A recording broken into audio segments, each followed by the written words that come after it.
Welcome to the Panza Panza Forum.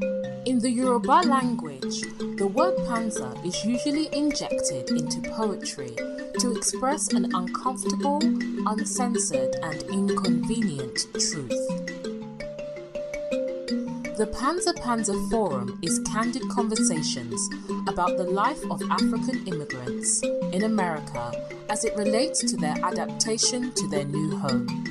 While some may find it easy to integrate and can balance between retaining the original African culture while accepting the culture of their new home, many continue to struggle to find a balance between both worlds. Hello and welcome to Panza Panza Live. This is a podcast where we discuss the lives of African immigrants and their assimilation into Western society as they raise younger generations in a country that is quite different from their own. We also explore the experiences of children of immigrants as they balance the African and Western cultures. We present to you this informative, interesting, and expansive dialogue about the intricate experiences of African immigrants in America. Welcome to Panza Panza. Today's episode of Panza Panza podcast, we're going to dive into stories that shape our humanity. Today, I am so honored to be joined by a brilliant storyteller, a writer, a digital thought leader, Mwangi Wanjao. I hope I'm calling your name right. Originally from Nairobi, Kenya, and now based in British colonial Canada. Wanjau is a professional writer, a blogger whose powerful essay explores identity, equality, global citizenship, and the African immigrant experiences. He has become top writer on Medium in race category, and his work boldly weave personal narratives with critical and social commentary. His platform gives voices to those often left in the margin, reminding readers and the listener that their identity, stories, and the truth matters. His essays, such as Too Foreign Here, Too Local There, I Stopped Using My White Name with White People. And the third essay that I actually read is What It Means to Be Immigrant in Canada, offer an intense insight into what it means to belong, to be Black, African, and an immigrant in a predominantly white space. In this conversation, we're going to explore migration, identity, race, belonging, and quite but real experience of racism in Canada. Wanji, thank you so much for joining me today. Thank you so much. I appreciate you having me on your podcast. And yes, it is Mwangi. So it's with a G, Mwangi. Mwangi. That's right. African names, because each language is different. So we have to learn to call each other's names. So thank you so much for correcting that. So let's start at the beginning. You were born and raised in Nairobi, Kenya, a vibrant, I'll call, culturally rich city before you came to Canada. Can you tell us about your family background, your journey from Nairobi, Kenya to making a home in British colonial Canada? Absolutely. So yes, that's right. I was born in Nairobi, which is a city in Kenya, which is in East Africa. I grew up in a two-parent home. I grew up in Nairobi is the capital city. So I grew up in a city all my life. And I really enjoyed it. I did my first 18 years there. Once I finished high school, I then I got the opportunity to travel to Canada for further studies. So I had some good schooling. My parents took my education very seriously. So, I'm grateful that they set up all these opportunities for me to come to Canada. So yes, at 18 years old, I came to Canada and I came for further education. I started off initially in Ontario, which is on the East Coast. I lived there for about 8 months and I wasn't really finding the program that I wanted to do. So I moved over to Kelowna, which is in Western Canada. And that's where I've been for the past 9 years. Wow. So what did you major in school? So I majored in mathematics. So I did my bachelor's degree at the University of British Columbia, and I specialized in just general mathematics. Okay, wow. And that's what you've been working now. Right now, I work as more of just administrative work while I try to go into data analysis. So that's a field that I want to go into. So I'm slowly working my way, getting all the necessary skills and experience for me to jump into that role. So, what were your expectations in a country that is predominantly white, coming from a place where nearly everybody is Black? What were your expectations? That's a good question. At 18 years old, I think my expectations were not very mature. I knew that I was coming to college. I had different expectations. I was expecting, vibrant, just outgoing everything, party life, getting to meet all kinds of people from different places, which I got to do, by the way, which is great. I think in general, I was expecting a little bit more inclusivity in certain spaces, after getting here and then adjusting and adapting to the settling into this country. I found that there's a difference, subtle differences that you'd notice if you're an immigrant. So you don't necessarily gel in, like you may probably adapt certain behaviors, or just basically attune yourself to the lifestyle, but there's still that gap that you're not fully in the community in that sense. So it's still very surface level. So you may get to be in the community, but I wouldn't necessarily say you belong in that community, if that makes sense. So I found myself making more connections with people from outside of Canada. So wherever they came from, South America, Asia, Africa, even Europe. So I think there was just being foreigners in Canada kind of made that bond a little bit stronger than I did with some of the connections that I with locals here. That's one big thing that stood out for me.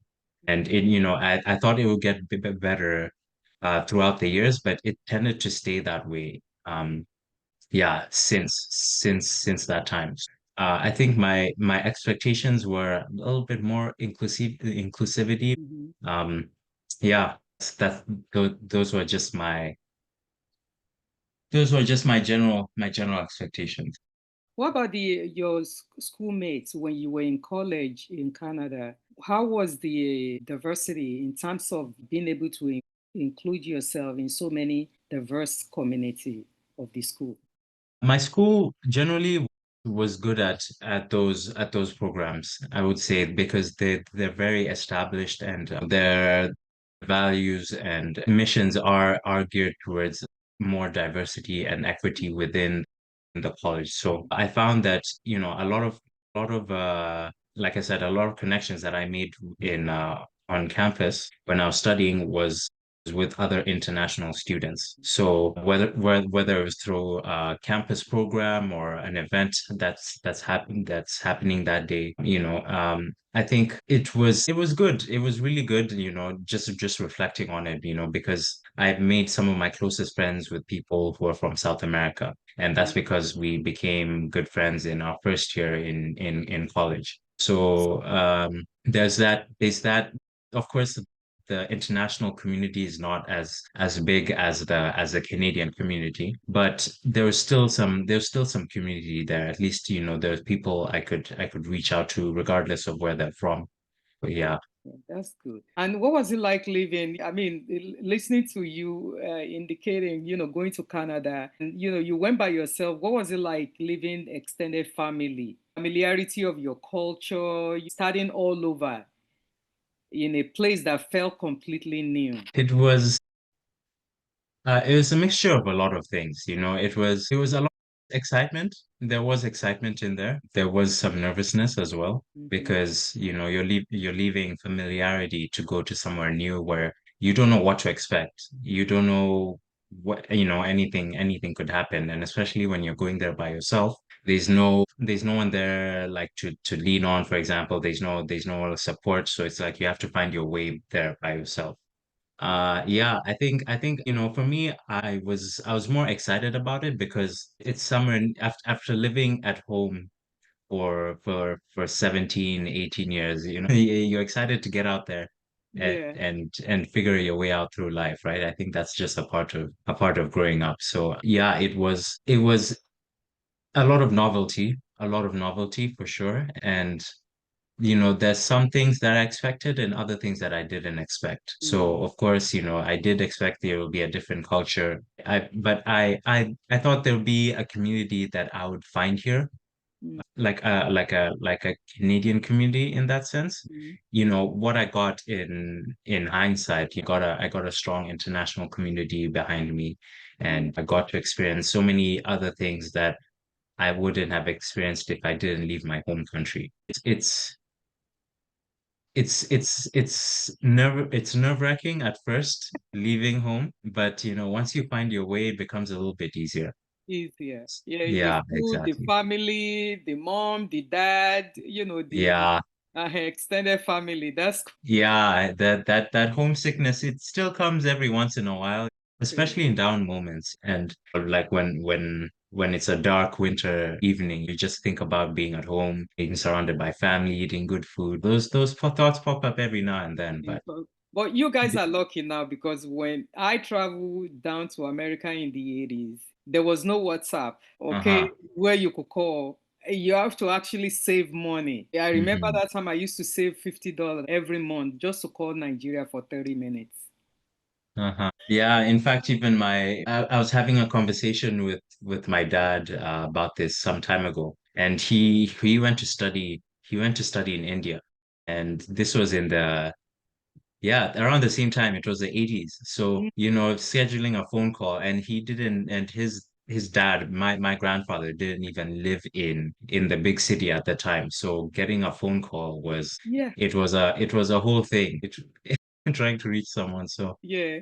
So, what would you say? Let's talk about cultural shock and early experience. I know we talked about it. What was the some of the cultural shock that you experienced upon arriving in Canada? I think culture shock for me was I think okay, so for the most part it started with everything outside. Like for example, everything would close very early here. Restaurants or uh just anything interesting that's going on would close early. So that was a big culture shock. Whereas back home, you could stay out late and you'd still find something open, you'd still find something to do. Yeah. So that was a strange one for me. I think also surprisingly the order here, the organization was a big culture shock, especially coming from Nairobi is not as organized. It's not fully in order. For example, traffic, there's always people drive how they want to drive. Not everyone's following the rules. Whereas here, people generally follow the rules. They drive when the light is green, they walk when the walk sign is on. So that was a culture shock for me. I wouldn't say as big, but it was there. It definitely was there. I was like, okay. Yeah, and I think after that, then it started becoming a little bit more subtle, more internal, Mhm. especially just, relations with other people here, with locals. There was friendliness here in Canada, but there wasn't necessarily community in that sense. People would smile, but I wouldn't say it wasn't very inviting in that sense. So it's like very surface level friendliness. Whereas back home, there's a even though people don't necessarily smile at you when they pass you on the street, at least there's still that community that, if you need help, people are willing to help. People stop and have a conversation with you at the bus stop. Yeah, and just the change of other things, like let's say music, I love African music, but they don't really play that here. So yeah, all of those things. I think cultural differences. This goes for people who come from even just different parts of Canada. When you come to somewhere that's different, like your sense of humor is different, your way of talking, your mannerisms are different. So all of that is now here. It can be amplified a little bit. So it starts to stand out, and in a sense, it creates that divide between you and them. Yeah. So Do you think that relates to also cultural differences? I think so. Uh, Yeah. those are generally cultural differences. And yeah, you definitely you can feel the difference when you're here. I Yeah. think that's a major thing. So, in your essay of the title, What It Means to Be an Immigrant in Canada, you describe the subtle, like you said, coded form of racism as wearing a polite smile. Before moving, were you aware of this coded smile of racism, coded version of racism? And how do you become more aware of it? And how do you respond to it now? Yeah. So coming here, I wasn't aware of it. Yeah, Mhm. I like other people thought Canada was different, that everyone gets along with everyone, and it's completely different from the United States. And I would say that yes, there's some truth to that, that Canada is quite different from the United States, but the underlying feeling is still the same. They still some underlying racism, even though it's not as blaring as it is in the United States.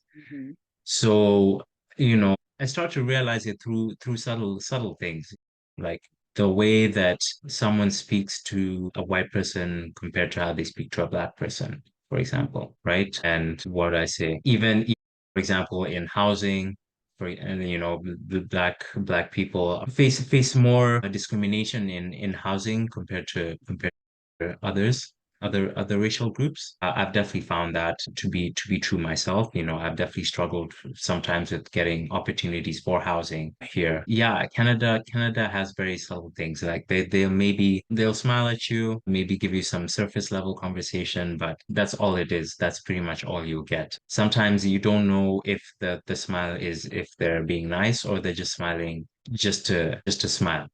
Yeah.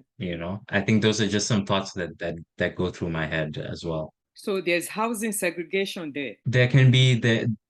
Yes, there's housing segregation. Absolutely. In some areas more than others. So I would say in general, with certain groups, they definitely face a lot of housing discrimination. I think a lot of Black and South Asian groups face housing discrimination more than other groups. Wow. It's a good question. I think it's just racial stereotypes, and of course it's the news that's fed to them, right? Um, again, that's why the racism is very subtle here, is because they appear to be nice, they still have the underlying feelings very subtle. Yeah. So in Mm. your essay, Too Foreign to Here, Too Local There, you explore the idea of coded switch, adjusting your behavior depending on whether you are in Kenya or you are in Canada. Why do you think this happens? Do you feel pressure to perform an identity in different space? How does that affect your sense of self? I think yes, it's performative. It's performative because when you code switch, you're putting on, it's like putting on a costume in that Mm-hmm. sense. Mm-hmm. You're one person here and then you're another person there. So you're not really your true self in all spaces. And that's one thing that I've experienced, something that I've gone through, especially in my earlier years here in Canada. I think it comes down to trying to fit in, trying to culturally fit in. So, amongst Canadians, you want to appear more familiar to them. So, Mm-hmm. you start, flattening your accent and using Canadian mannerisms or colloquialisms in an effort to try to belong. Yeah. But of course it's fake, and you know it's fake. I think even just when you go back home, and living years in a foreign country and then coming back home, you haven't necessarily caught up to what's going on and everything. So, and you lose a part of that identity when you leave. You take that identity that from being there in Canada, and then you bring it home, and it's now you have to try fit in now again with a local crowd, because Yeah. Yeah. that's where you grew up, that's where you're from, right? So that you don't want to appear like you've changed that much, even though you have, That's true because you know? I've heard the same complaint from so many of many African immigrants in America here, whereby even when they go home, I've been here for a long time. and my accent has not changed Mm, much because mm, I still keep the accent because I can't even change my brain to change the accent. But mm. when people back home, they listen to you, they might say, "Oh, you speak differently." So that kind of is something that you have to adjust to anyway. And I understand that sense of code switch regularly. It's Mm-hmm. not something that that is easy to you have to struggle with it from time to time. Yeah. Yeah, yeah. I think it gets the better of us for many of us. And yeah, it's a lot of it's a lot of different things. And it props to you for not changing your accent. That's really good. I know even my uncle and aunt who've lived in Texas for so many years, like almost 30 plus years, Yeah. have never changed their accent. So Yeah. Yeah. I always admire them for that. Yeah. Yeah. I So think, sorry, I was just going to say, I think code switching is also a way to be taken more seriously. So in a lot of Canadian spaces, or in the workplace or in corporate spaces in general, people code switch so that yeah. other people listen to them, so that they're taken more seriously and their voices are heard in that space. And I'm glad you brought that up because in a professional space, whether you're black, white, you have to present yourself in certain manner. Like you Mm-hmm. said, in order for you to be taken seriously, or you even know what you're doing in the first place. So it Mm-hmm. doesn't really only apply to race only. It is just a way of following the mannerism of different space. Exactly. Exactly. You're right. It's a very complex thing, and I and many others. After I wrote that article, and the feedback that I've gotten from people Mhm. on Medium, and even through people reaching out through email, they felt that feeling of, having to change themselves, their identity, so that they're actually seen in a professional space or whatever space it is. That's right. Yeah, and it's because many of us don't intermingle because maybe if you have somebody who came from France, who is white, who is your close friend, they actually tell you that when they go to France, they have to code switch too, Mm. even though they are white, because the mannerism in Hmm. Canada may be different from France, the Yes. way they Yes, conduct that's right. themselves. So because what I'm trying to say is that can't just put everything on race only. Cultural background also determines so many things that the way we conduct ourselves also. Hmm. That's very important. Just like, Yes. when you go back to Nairobi, Kenya, when you're around certain group of friends, the way you're going to conduct yourself will be different. When the elderlies are around, then you you have to conduct yourself differently because you know certain things that they won't take it. Yes. Uh-huh. Yes. That's right. That's right. I think it's just human nature to Yes, adapt to your yes, environment. yes. So in your essay, I stopped using my white name with white people. You reflected on choosing the name James to make interaction easier. And that's beyond white Canadians have had similar experience with other people of color, whereby they might be struggling or refusing to pronounce your name. Was this purely about pronunciation, or was it deeper than that resistance? You know what I mean? Yeah. It's a little bit of both.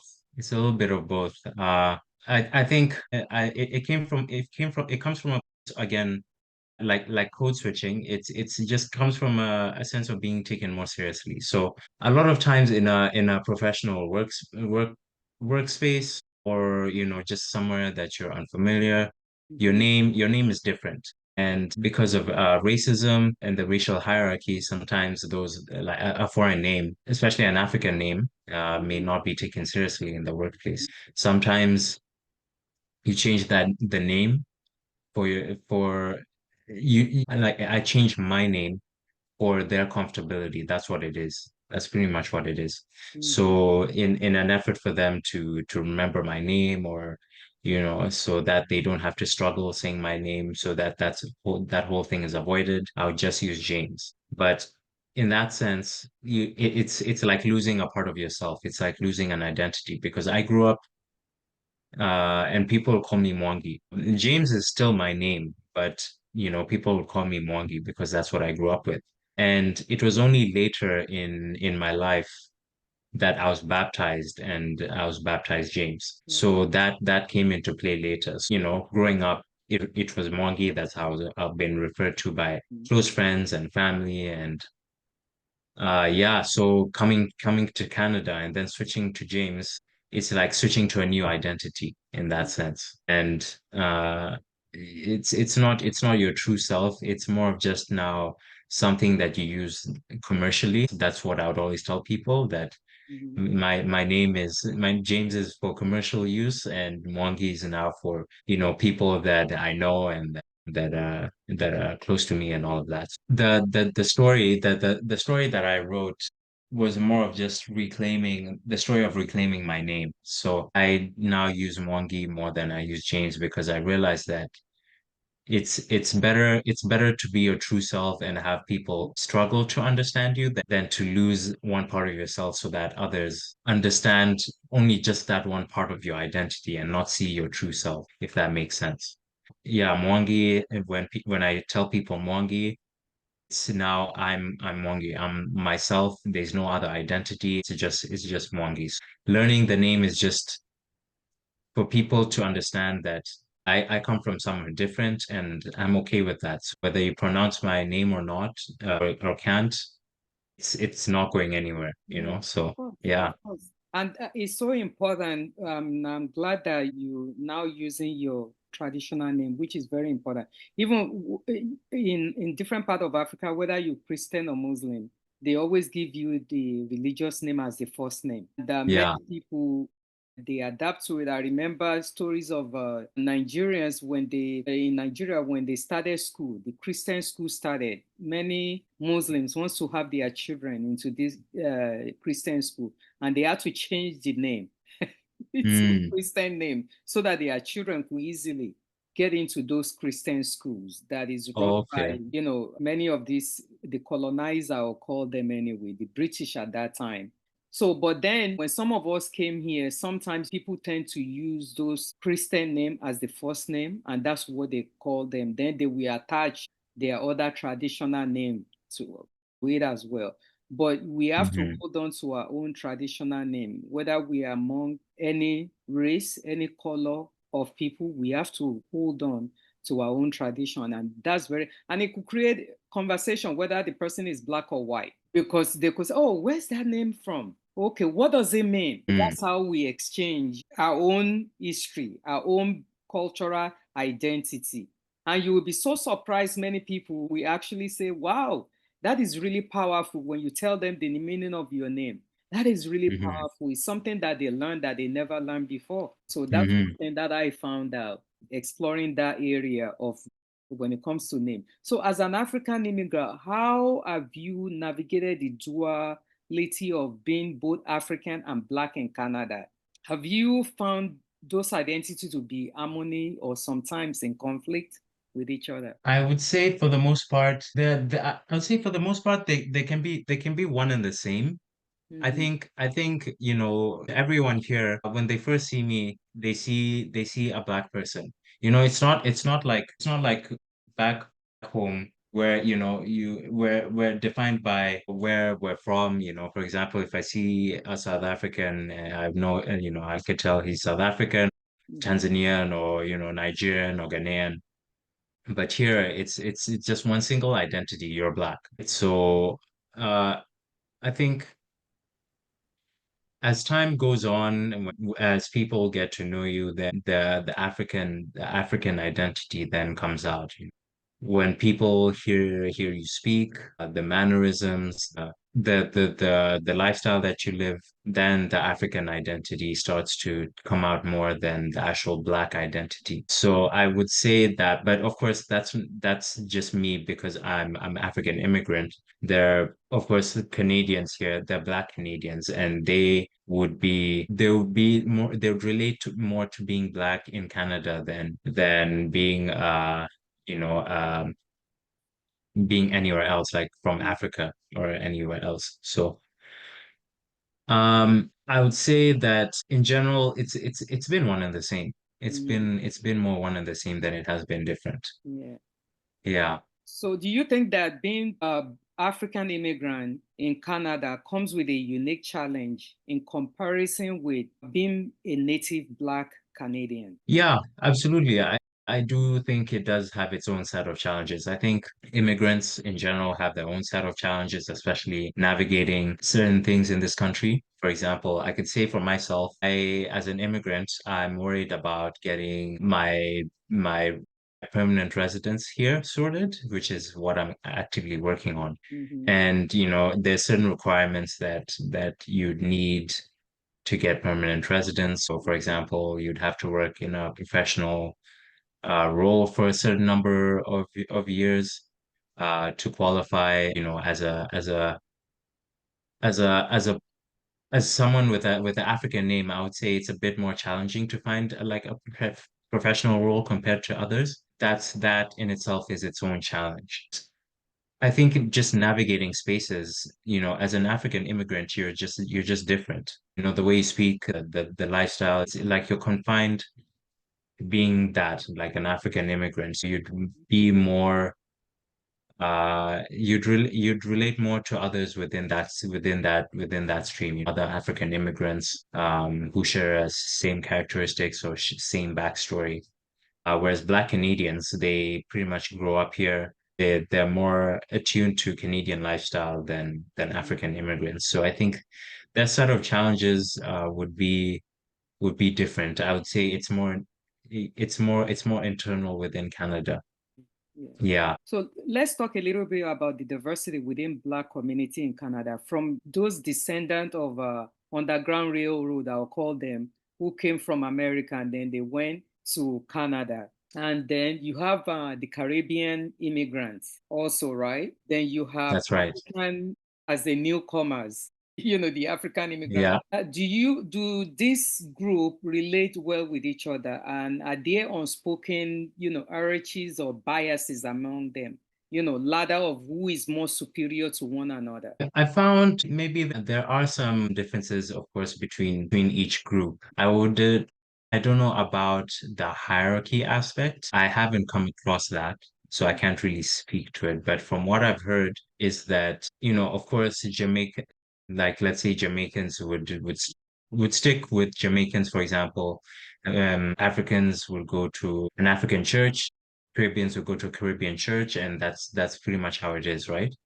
Mhm. So I think it's just more of being with people who are more familiar. Even Mhm. though we're all Black in this country, there now it becomes which group are you more familiar with? So Caribbeans hang more with Caribbeans, Africans hang more with Africans. But of course, we do tend to relate to each other, like Africans, Caribbeans. There's more friendliness than there is kind of hierarchy or any bad blood.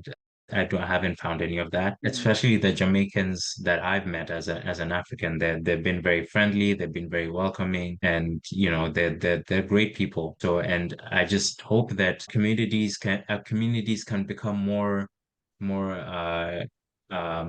intertwined with themselves.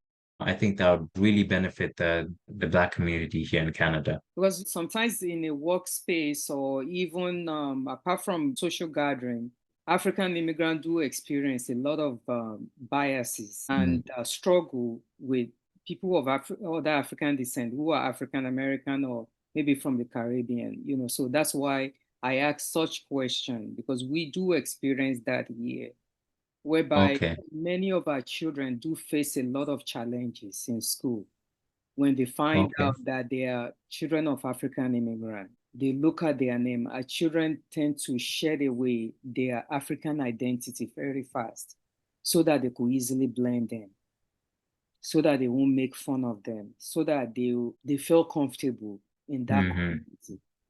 I've heard many of our children say, oh, when I go out there, when I'm among African America, I don't expose my African identity. When I come back home, then I'm an African. So Yeah, yeah, that's not surprising to me. There's been instances of that. Of course, that happens here in Canada. People will be African at home, And then, when they go out there, they shed that identity while they're out there, change, flatten their accents, or, just try to blend in with the spaces that they are in. And then when they come home, then they become African again. Yeah, I've heard that. How do you think the visibility of Black struggle in America shape how racism is understood or discussed in Canada or even in Europe? Can you give example of how American racial lens might, kind of like clarify or distort the local struggle elsewhere? I think what America has done is it's highlighted uh a lot of systemic issues in the Western world. I think we saw a lot of that in 2020 when the protests were going on. It highlighted a lot of systemic issues, not just in America, in Canada, in Europe, and it forced a lot of countries to look at themselves, and Canada was one of them. The protests were happening here as well. Many protests from the East Coast to the West Coast. So I would say that in general, it made Canada open an eye to the kind of racism that happens within this country, not just to Black individuals, but to indigenous communities, to other communities of color, South Asians, for example.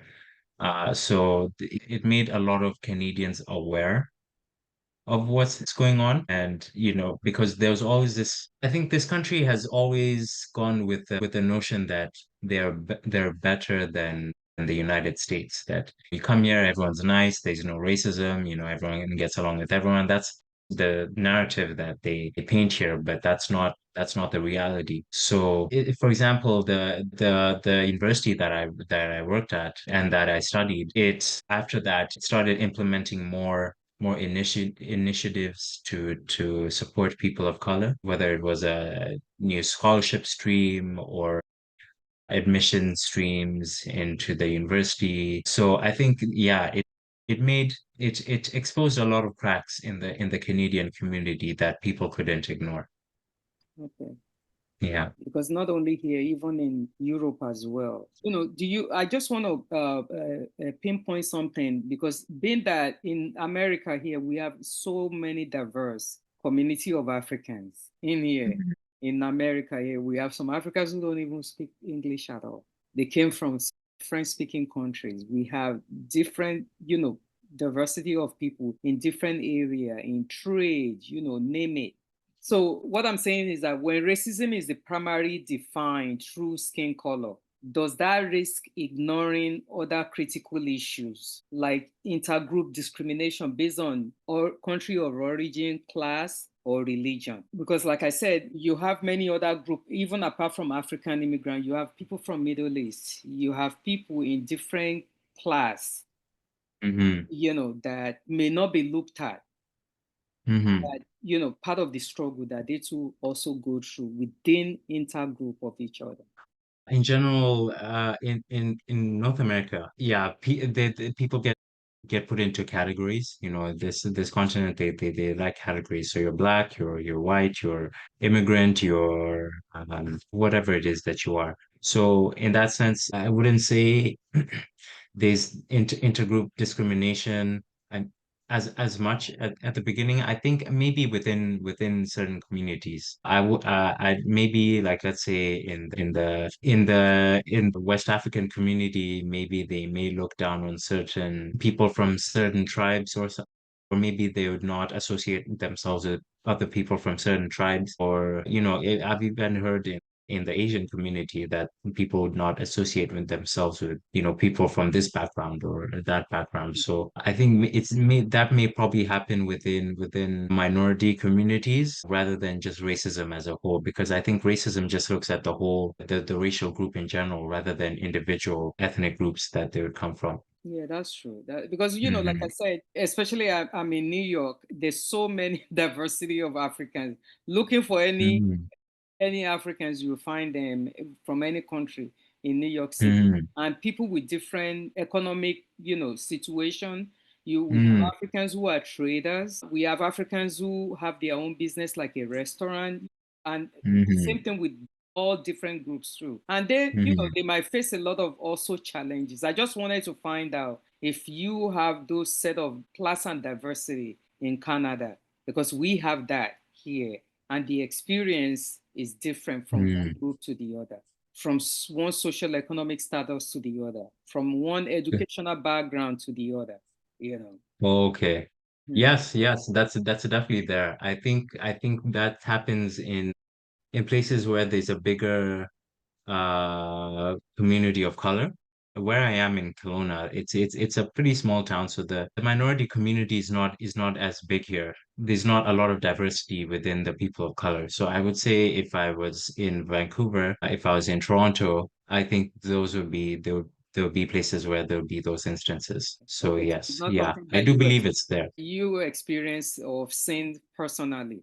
Personally, I have not seen it. No, I've not seen it within the African community. I've heard about it about through other communities, but not within the African community. I think there's in general, maybe I think what happens is that here, because I think people try to get along with whoever's out there. The African diaspora community here is not that big. So whether you're from West Africa, East Africa, whether you're from Jamaica, I think just trying to belong and make a community here is what's most important. But the story would be different if I lived in Toronto. So yeah. So because Toronto is so diverse. Exactly. I would say Toronto would be almost similar to New York in that sense. So in your essay, I'm going to be wrapping up soon. In your essay, you wrote being Black in Canada means constantly asserting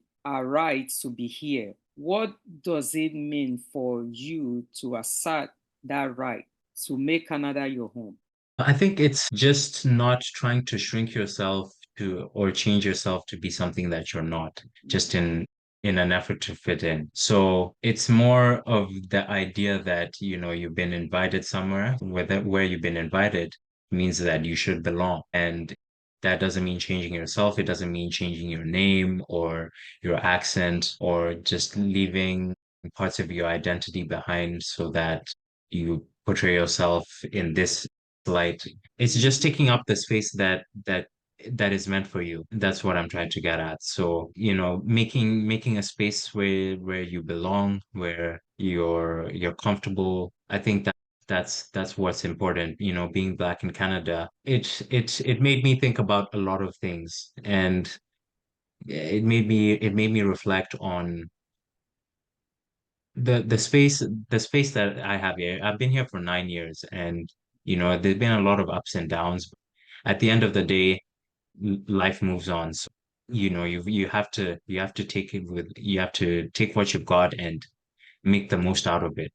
And you can't do that if you're not being your true self. I think, embracing who you are and being comfortable with who you are, first of all, is what's important. And then, that energy will expand outwards towards other parts of your life.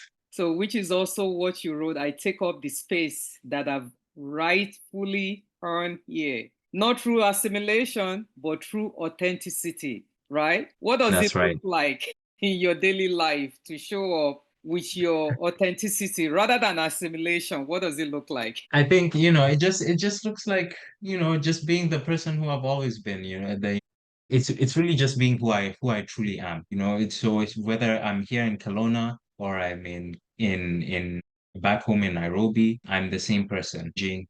I'm not changing or switching identities just as a performance. Like it's no longer a performance, it's just true my true authentic self in every aspect, in every manner.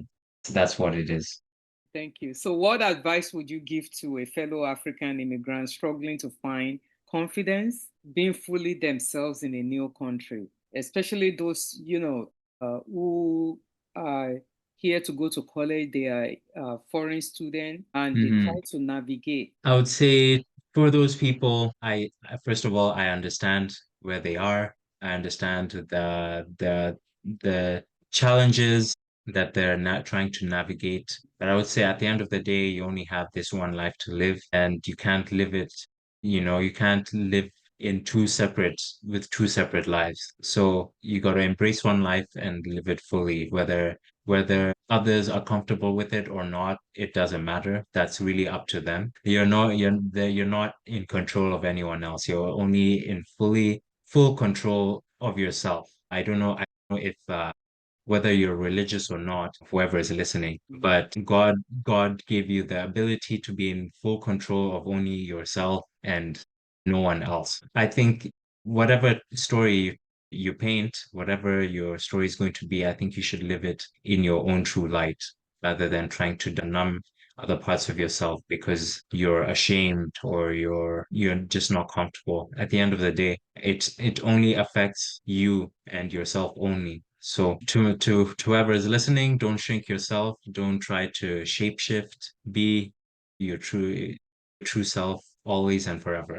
Yeah, thank you so much. Thank you so much for that. So in closing, thank you, Mwangi, for joining me today and for sharing your story with such depth and vulnerability and clarity. Your reflection on identity, race, authenticity provide a powerful lens through which we all better understand the immigrant experience in Canada and beyond. Your essay reminds us that behind every migration story is a person seeking not only opportunity but also belonging.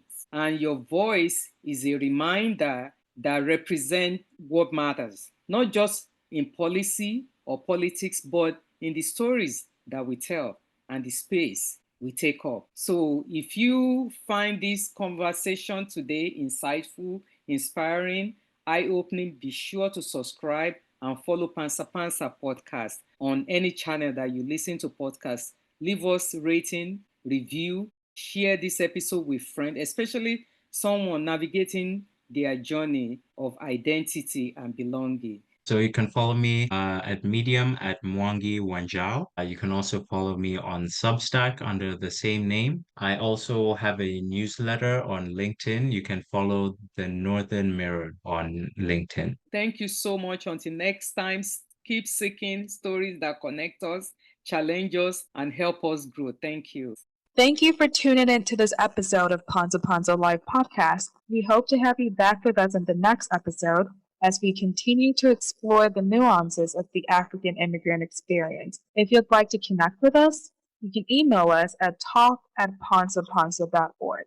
That is talk@pansapansa.org. And follow us on Instagram at pansa.pansaforum. Until next time, remember to spread kindness and love. Thank you and take care of yourself.